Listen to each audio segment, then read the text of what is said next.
O que o PMMA faz com o rosto ao longo dos anos? O que parece um resultado definitivo muitas vezes se transforma em um problema também definitivo. Eu sei que essa frase pode soar forte, mas depois de anos acompanhando a dermatologia estética de perto, existe uma coisa que ficou muito clara para mim. Na maioria das vezes, o que envelhece bem é o que respeita o tempo do rosto. Eu sou a doutora Fabiana Vanik, médica dermatologista, especialista em injetáveis, e hoje eu quero conversar com você sobre um dos temas mais polêmicos da estética atual, o PMMA. O que ele realmente é, por que ele parece tão interessante no começo e o que acontece com esse material ao longo dos anos. Se você conversar com muitas pessoas que fizeram PMMA, principalmente no início, várias vão dizer a mesma coisa. Ficou ótima, eu adorei, durou super bem. E é exatamente aí que mora o problema, porque o PMMA raramente se apresenta como um problema imediato. Na maioria das vezes, ele parece uma solução muito interessante no começo, principalmente porque você entrega volume rápido, não é absorvido pelo organismo e cria uma sensação de um resultado definitivo. Só que o rosto continua envelhecendo e esse detalhe muda tudo. Muitas complicações associadas ao PMMA aparecem anos depois, às vezes 5 anos, 10 anos, 15 anos depois da aplicação. E isso cria uma falsa sensação de segurança, porque durante muito tempo parece que está tudo bem, até deixar de estar. Agora vamos entender tecnicamente o que significa esse material.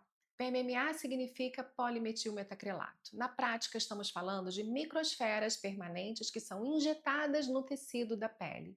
E aqui existe uma diferença muito importante entre o PMMA e produtos como o ácido hialurônico. O ácido hialurônico é absorvível, o organismo consegue degradar esse material ao longo do tempo. Já o PMMA não, o corpo não consegue eliminar completamente essas partículas. Então, o que ele faz? Ele tenta isolar aquele material. É como se o organismo entendesse: isso aqui não pertence a essa região. E a partir daí começa um processo contínuo de encapsulamento, fibrose, reação inflamatória ao redor dessas partículas. Em algumas pessoas, isso permanece relativamente estável por anos.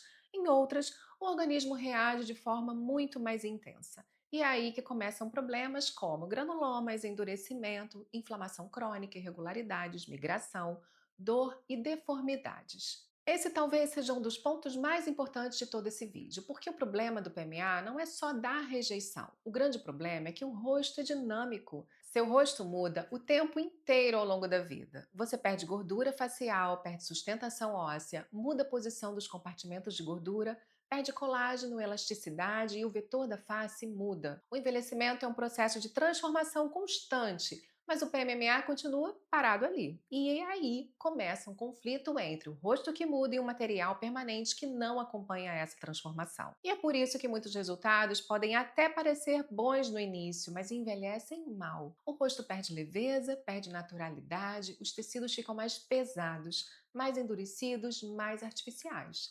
E muitas vezes o problema não aparece em foto, ele aparece no movimento, na dinâmica facial. E aqui entra uma parte muito séria dessa discussão, porque muita gente pensa: se eu não gostar, depois eu tiro. Só que na prática não é tão simples assim. O PMMA pode se integrar profundamente ao tecido e, dependendo da região, remover completamente. Pode ser impossível sem gerar deformidade.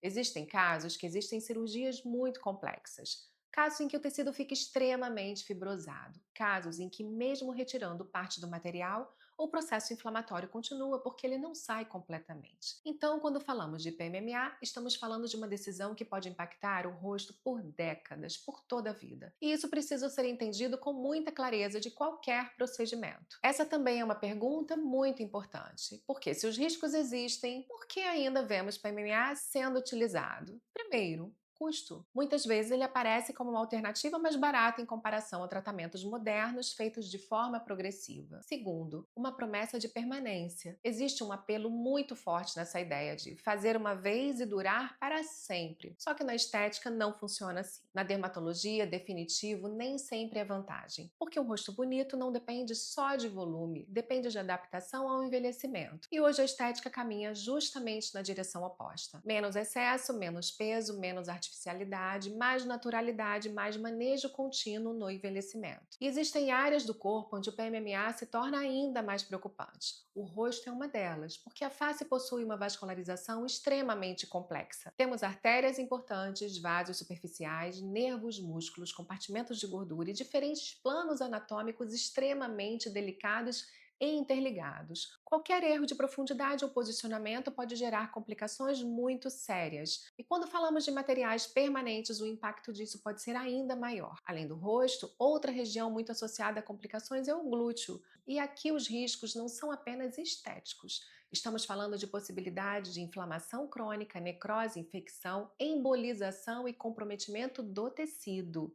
Inclusive, existem casos até de morte. Hoje a gente não precisa mais recorrer a materiais permanentes para criar resultados bonitos. A dermatologia estética evoluiu muito. Hoje conseguimos tratar flacidez, sustentação, perda de volume e qualidade de pele de forma muito mais estratégica e segura. E principalmente de forma adaptável ao envelhecimento. Por exemplo, quando o objetivo é melhorar a firmeza e a sustentação, o ultrassom microfocado tem um papel muito importante. Ele atua estimulando o colágeno em profundidade, promovendo retração tecidual e melhorando a sustentação sem adicionar peso ao rosto. Já os bioestimuladores injetáveis trabalham estimulando o próprio organismo a produzir um colágeno novo. Ou seja, ao invés de simplesmente preencher, você melhora a qualidade da pele estrutural ao longo do tempo. Isso cria um resultado muito mais bonito e natural, muito mais leve e que envelhece ainda melhor. Além disso, hoje conseguimos associar tecnologias, bioestimuladores, estratégias de sustentação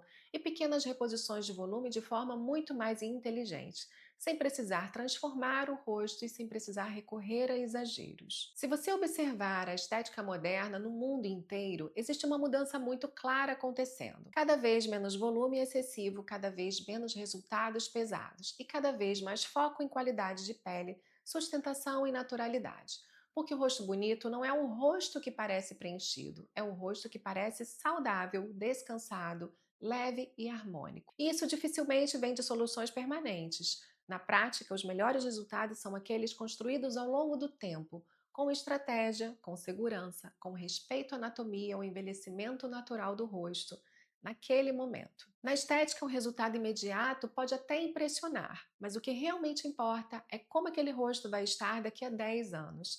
E essa talvez seja a reflexão mais importante desse vídeo. Porque quando falamos de procedimentos permanentes, não estamos falando apenas do resultado de agora, estamos falando do futuro daquele tecido, daquele rosto. Hoje, com tudo que a dermatologia já evoluiu, faz muito mais sentido pensar em estratégias seguras, progressivas e adaptáveis do que em soluções definitivas. Porque o rosto muda, você muda e o tratamento precisa acompanhar isso também. Se esse vídeo te ajudou a entender melhor esse assunto, compartilha com alguém que ainda pensa que definitivo é sempre sinônimo de melhor resultado. E me conta aqui nos comentários, você já tinha ouvido falar sobre o PMMA?